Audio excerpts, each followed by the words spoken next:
السلام علیکم ورحمۃ اللہ وبرکاتہ فإن خیر الحدیث کتاب اللہ فخیر الہدی ہدی محمد صلی اللہ علیہ وسلم وکل بدعۃ ضلالہ وکل ضلالۃ فی النار۔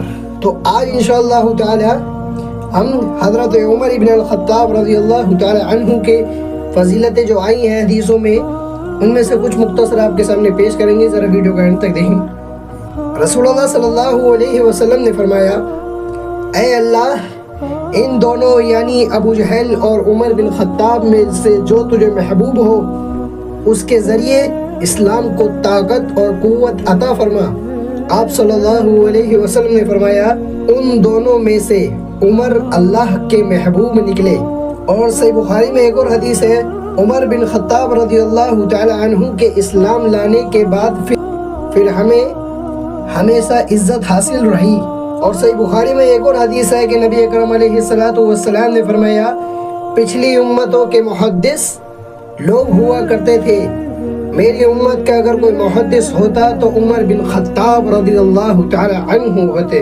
اور ایک جامع ترمذی میں بڑی ڈیٹیل میں لمبی حدیث آتی ہے کہ رسول اللہ صلی اللہ علیہ وسلم کسی غزوہ جنگ میں نکلے، پھر جب واپس آئے تو ایک کالے رنگ کی حبشی لونڈی نے آ کر کہا، اللہ کے رسول، میں نے نظر مانی تھی کہ اگر اللہ نے آپ کو بخیر اور عافیت لوٹایا تو میں آپ کے سامنے دف بجاؤں گی اور گانا گاؤں گی۔ تو رسول اللہ صلی اللہ علیہ وسلم نے اس سے فرمایا، اگر تو نے نظر مانی ہی تھی تو بجا لے، ورنہ نہیں۔ چنانچہ وہ بجانے لگی۔ اسی دوران حضرت ابو بکر صدیق رضی اللہ تعالی عنہ اندر داخل ہوئے اور وہ بجاتی رہی۔ پھر حضرت مولا علی حیدر کرار علی المرتضیٰ داخل ہوئے اور پھر وہ بجاتی رہی۔ پھر حضرت عثمان رضی اللہ تعالی عنہ داخل ہوئے اور وہ بجاتی رہی۔ پھر حضرت عمر بن الخطاب رضی اللہ تعالی عنہ داخل ہوئے تو انہیں دیکھ کر اس نے دف اپنی پیٹھ کے نیچے ڈال لی اور اسی پر بیٹھ گئی۔ یہ دیکھ کر رسول اللہ صلی اللہ علیہ وسلم نے فرمایا، عمر، تم سے شیطان بھی ڈرتا ہے۔ میں بیٹھا ہوا تھا اور وہ بجا رہی تھی۔ اتنے میں ابو بکر صدیق رضی اللہ تعالی عنہ اندر آئے تو بھی وہ بجاتی رہی۔ پھر حضرت علی کرم وجہ کریم رضی اللہ تعالی عنہ اندر آئے تو بھی وہ بجاتی رہی۔ پھر حضرت عثمان غنی رضی اللہ تعالی عنہ اندر آئے تو بھی وہ بجاتی رہی۔ پھر جب تم داخل ہوئے آئے عمر تو اس نے دف پھینک ڈالی۔ تو پتہ کیا چلا کہ حضرت عمر بن الخطاب رضی اللہ تعالی عنہ سے شیطان بھی ڈر کر بھاگتا تھا، پناہ مانگتا تھا۔ اور ایک اور جامع ترمذی میں بڑی لمبی ڈیٹیل میں حدیث آتی ہے کہ رسول اللہ صلی اللہ علیہ وسلم بیٹھے تھے کہ اتنے میں ہم نے ایک شور سنا اور بچوں کی آواز سنی۔ چنانچہ رسول اللہ صلی اللہ علیہ وسلم کھڑے ہو گئے تو دیکھا کہ حبشی عورت ناچ رہی ہے اور بچے اسے گھیرے ہوئے ہیں۔ رسول اللہ صلی اللہ علیہ وسلم نے فرمایا، عائشہ، آؤ تم بھی دیکھ لو۔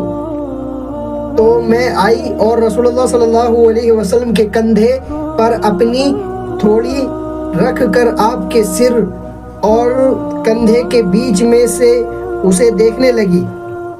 پھر آپ نے فرمایا، کیا تو ابھی سیر نہیں ہوئی؟ میں نے کہا کہ ابھی نہیں، تاکہ میں دیکھوں کہ آپ کے دل میں میرا کتنا مقام ہے۔ اتنے میں عمر بن خطاب رضی اللہ تعالی عنہ آ گئے۔ سب لوگ اس عورت کے پاس سے بھاگ کھڑے ہوئے۔ یہ دیکھ کر رسول اللہ صلی اللہ علیہ وسلم نے فرمایا، میں جنوں اور انسانوں شیطانوں کو دیکھ رہا ہوں کہ وہ عمر کو دیکھ کر بھاگ رہے ہیں۔ سبحان اللہ۔ اور ایک اور صحیح بخاری میں ڈیٹیل میں ایک حدیث آتی ہے، حضرت عمر بن الخطاب رضی اللہ تعالیٰ عنہ نے رسول اللہ صلی اللہ علیہ وسلم سے اندر آنے کی اجازت چاہی۔ اس وقت آپ کے پاس قریش کی کچھ عورتیں بیٹھی تھیں، بیٹھی باتیں کر رہی تھیں اور آپ کی آواز پر اپنی آواز اونچی کرتے ہوئے آپ سے نان نفقہ میں زیادتی کا مانگ کر رہی تھی۔ یوں ہی عمر رضی اللہ تعالی عنہ نے اجازت چاہی۔ تمام عورتیں کھڑی ہو کر پردے کے پیچھے جلدی سے بھاگ کھڑی ہوئیں۔ آخر آپ صلی اللہ علیہ وسلم نے اجازت دی اور وہ داخل ہوئے تو آپ صلی اللہ علیہ وسلم مسکرا رہے تھے۔ عمر رضی اللہ تعالی عنہ نے کہا، یا رسول اللہ تعالیٰ آپ صلی اللہ علیہ وسلم کو ہمیشہ خوش رکھے۔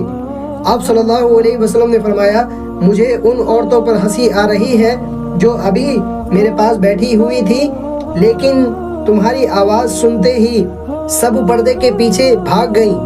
عمر رضی اللہ تعالیٰ عنہ نے کہا، یا رسول اللہ ڈرنا تو انہیں آپ سے چاہیے تھا۔ پھر انہوں نے عورتوں سے کہا، اے اپنی جانوں کی دشمنوں، تم مجھ سے تو ڈرتی ہو لیکن نبی صلی اللہ علیہ وسلم سے نہیں ڈرتی۔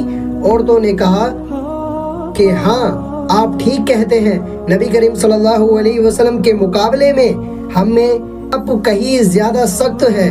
اس پر آپ صلی اللہ علیہ وسلم نے فرمایا، اے ابن خطاب، اس ذات کی قسم جس کے ہاتھ میں محمد صلی اللہ علیہ وسلم کی جان ہے، اگر شیطان تمہیں کسی راستے پر چلتا دیکھتا ہے تو وہ اسے چھوڑ کر وہ کسی دوسری راستے پر چل پڑتا ہے۔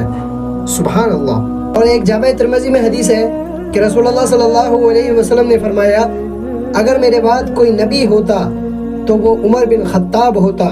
لو کان بعد النبی لکان عمر بن الخطاب، اگر میرے بعد کوئی نبی ہوتا تو عمر بن الخطاب ہوتا رضی اللہ تعالی عنہ۔ اور صحیح بخاری میں ایک اور حدیث ہے، میں نے رسول اللہ صلی اللہ علیہ وسلم سے سنا، آپ صلی اللہ علیہ وسلم نے فرمایا، میں نے خواب دیکھا ہے کہ کچھ لوگ میرے سامنے پیش کیے گئے جو قمیص پہنے ہوئے تھے، ان میں سے کچھ کی قمیص صرف سینے تک تھی اور کچھ کی اس سے بھی چھوٹی، اور میرے سامنے عمر بن خطاب رضی اللہ تعالیٰ عنہ پیش کیے گئے تو اتنی بڑی قمیص پہنے ہوئے تھے کہ چلتے ہوئے گھسٹتی تھی۔ صحابہ نے کہا، اے اللہ کے رسول، آپ نے اس کی تعبیر کیا لی ہے؟ نبی صلی اللہ علیہ وسلم نے فرمایا کہ دین کی مراد ہے۔ صحیح بخاری میں ایک اور حدیث ہے، رسول اللہ صلی اللہ علیہ وسلم نے فرمایا، میں جنت میں داخل ہوا تو وہاں ایک سونے کا محل مجھے نظر آیا۔ میں نے پوچھا، یہ کس کا ہے؟ کہا کہ قریش کے ایک شخص کا ہے جسے ابن خطاب کہتے ہیں۔ مجھے اس کے اندر جانے سے تمہاری غیرت نے روک دیا ہے، جسے میں خوب جانتا ہوں۔ عمر رضی اللہ تعالی عنہ نے کہا، یا رسول اللہ صلی اللہ علیہ وسلم، کیا میں آپ پر غیرت کروں گا؟ کہ فضل و کرم سے ہم نے جو حدیثیں ہمارے سامنے آئی تھی مختصر ہم نے آپ کے سامنے پیش کی۔ جانے انجانے میں کہنے میں سننے میں کوئی قسم کی کمی غلطی ہوئی ہو تو رب العالمین معاف فرمائے اور ہم سب کو اہدنا الصراط المستقیم پر چلنے کی توفیق عطا فرمائے، اور ابو بکر، عمر، عثمان و علی رضی اللہ تعالی عنہ علیہ السلام سے محبت کرنے کی ہمارے دلوں میں، ہم سب مسلمان بھائیوں کے دلوں میں صحابہ کرام رضوان سے اور اہل بیت سے، خلفاء راشدین سے محبت دل میں پیدا عطا فرمائے۔